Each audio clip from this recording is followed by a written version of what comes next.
Making your own pickles at home is easier than you might think. And once you taste the results, you may never go back to store-bought. Today, we're diving into a foundational, foolproof method for quick pickling. This is Pickling 101. Let's start with the basics. The brine. We're using a 1-to-1 ratio of vinegar to water. That means equal parts of each. You can scale this up or down depending on how much you want to make. For this batch, I use 3 cups of vinegar and 3 cups of water.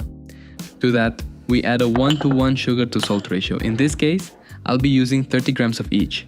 Heat up the mixture until everything dissolves. Stir occasionally, and once the mixture reaches 190 to 200 degrees Fahrenheit, take it off the heat. For this batch, I used Persian cucumbers and jalapeños. Persian cucumbers are crisp, thin-skinned, and perfectly sized for pickling.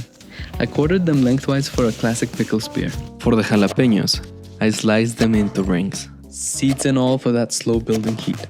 Before we add anything to our jar, it's important to make sure it's properly sterilized. To sterilize, start by washing the jar and lid with hot soapy water. Rinse thoroughly.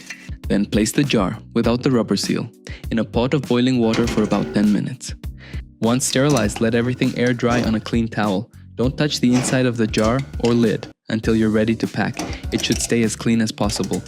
Once the veggies are prepped and the jar is sterile, it's time to build your flavor. This is where you can get creative, but here's what I use for my spice blend. Marjoram for a soft herbal lift, dried dill and dill seed for that unmistakable pickle flavor, a 3 peppercorn mix which adds a warm complex spice, and mustard seed which brings a subtle tang and a little bite. I also like to add a few cloves of garlic to the jar. Pack your jar and pour the warm brine over everything.